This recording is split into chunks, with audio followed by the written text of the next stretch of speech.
Swastiastu, selamat pagi Tiang Dewa Gede Dharma. Jumpa lagi sareng Tiang. Pagi yang indah ini kita akan mereview suatu keris yang lumayan menurut Tiang.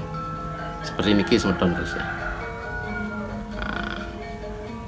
Tiang akan memulai dari asal usul sandangan keris niki.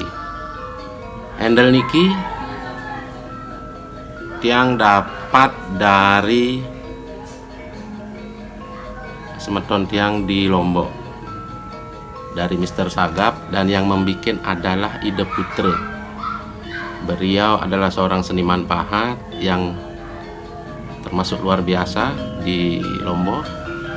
Niki bermotif cenangan dan bentuk daripada ukirannya adalah seperti dipahat seperti batu-batu yang tersusun, dan alatnya sangat sederhana, yaitu temute atau temaja. Jadi Ide Putra dengan inspirasi beliau menyusun berlahan pelan, seolah-olah sederhana, tapi tidak bisa ngawur menyusun ini semeton, karena kalau dia ngawur dia tidak akan membentuk suatu pola yang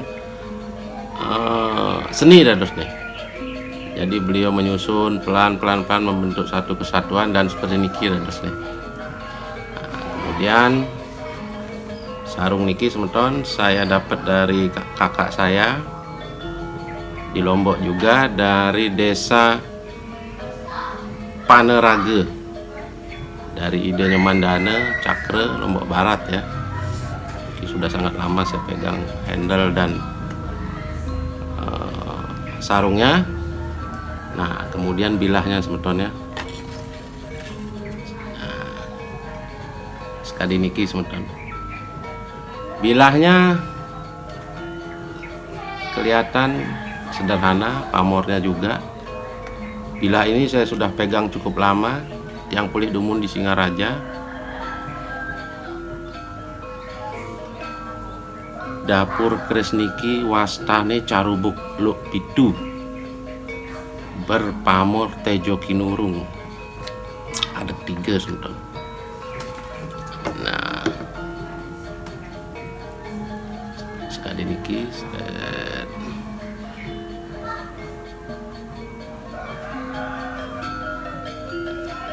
kita mulai dari risikannya semetonnya. Dia meganjai ras. Arti daripada ganjai ras bahwa dia sudah nunggal. Dia tidak menggunakan lagi linggayoni, tapi dia sudah langsung menggunakan nunggal, di mana dirinya dipakai untuk menjadi yang di depan. Langsung dia berhadapan dengan Sang Maha Pencipta. Kemudian ini luk samar yang bagus nike semeton, maksimal jarak 3 meter. Dia seperti lurus, tapi begitu dideketin ternyata dia luk sekali niki. Dia hampir lurus, tapi setelah kita deketi ternyata dia ngeluk. Nah, itu yang dibilang luk samar.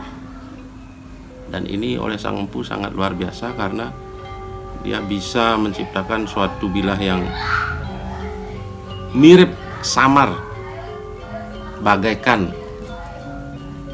Nah, sekali ini guys. Nah, kemudian niki yang luar biasa pamornya semetonnya. Keris niki berpamor Tejo Kinurung, Teje Sane Mekurung. Nah, oleh Sang Empu dulu dia bisa menggunakan kurang lebih 2 macam pamor. Nah, sekali niki ya kita lihat yang deling. Ini yang deling niki wastane pamor akodian. Nah, akhirnya untuk menciptakan suatu inspirasi yang diinginkan oleh Sang Empu, di mana dia berupaya untuk menciptakan suatu pola pamor yang ngapas atau ngapuk sekali mungkin sekali asap di tengah, dia menciptakan suatu pola pamor adek dengan bahan yang berbeda dengan yang di sisi kanan atau kirinya. Biasanya ada 3 itu flat dia, maksudnya bahan pamornya satu warna, tetapi ini menggunakan 2 pola pamor dan 2 pola bahan baku meteor. Jadi sangat luar biasa sang empu, karena dia berupaya untuk menciptakan suatu keinginan bahwa seolah-olah tejenya ngapas, yang mekurung deling. Nah, sekali kenten semetonnya. Sedangkan ini kita lihat dialog 7, dia mengganja iras dan dia bersinar. Jadi seolah-olah konsep dari sang empu itu dari A sampai Z benar-benar sangat terukur, terkonsep, sehingga apa yang beliau inginkan bagi sang pemegang itu kelak tercapai. Kita juga bisa mengupas atau mengkaji di mana beliau menciptakan suatu benda ini. Teje sane mekurung, apa yang terkurung, napi yang ditejekan. Nah, kita memang harus sama-sama bisa mengupas untuk kepentingan diri kita sendiri nih.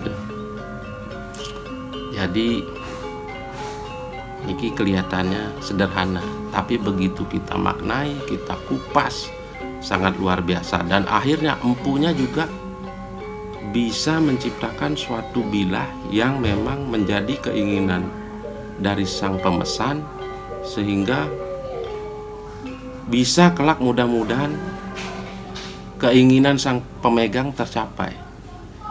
Jadi juga kita kurang lebih bisa memaknai bahwa setidaknya kita bisa menjaga, mencari apa yang dimaksud dengan cahaya atau nur yang ada di dalam diri kita, yang diimplementasikan oleh sang empu ke dalam bilah keris ini. Dan yang uniknya kadang-kadang, kenapa saya bilang ini terkurung, kebetulan di ujung daripada bilah niki dia melengkung. Nah, cuman bukan berarti yang keris-keris lain kadang-kadang ada yang terpisah, itu mungkin karena usia atau karena dia terpotong akhirnya bablas di ujung. Tapi karena niki kebetulan kantun utuh, akhirnya dia bisa melengkung. Jadi seolah-olah sinar itu bagaikan ujung gunung melengkung ke bawah, dan di tengah-tengah niki nur atau cahaya teje niki yang dibikin oleh sang empu dengan suatu pola pamor lain dari yang di sisi kiri atau kanannya. Sangat luar biasa hasil karya dari sang empu niki, karena dia bisa mengkreat dan mengkreasikan makna dari apa yang dia maksud di dalam dirinya niki. Dan yang luar biasa semeton, yang di sisi kiri atau kanannya niki berbahan meteor ahkodiat. Jadi memang benar-benar meteor. Saya mendapat masukan dari teman saya untuk bisa membedakan meteor dan besi atau nikel yang sekali bangkin. Dia harus bisa diraba sekali niki, seret dengan indera kulit kita ya, indera perasa kita, dimana kalau dia meteor, dia harus lebih kasar timbul dibanding besi di sebelahnya, karena meteor itu sangat keras. Jadi walaupun dia sudah disangling ataupun dia sudah diamplas, tetap besinya akan turun, kalah dia meteornya yang ke atas. Dan setelah saya uji dengan indera perasa saya, ternyata niki fix meteor. Kebetulan yang memberitahu saya itu saudara saya, Mr. Lembu Bara. Beliau orang praktisi besi. Setelah saya diskusi, ternyata ini adalah fix meteor karena kita sudah meraba. Jadi dibalik kesederhanaan seolah-olah hanya 7 pamor adek, ternyata niki bahan bakunya amat sangat super mahal. Jadi jangan dikira keris yang biasa seolah-olah tidak bagus, ternyata bahan bakunya bagus dan juga pekerjaannya juga rumit karena ternyata dia juga menggunakan 2 bahan meteor, antara yang akodiat dan yang ngapas, hanya untuk mencari keinginan dari sang pemesan itu.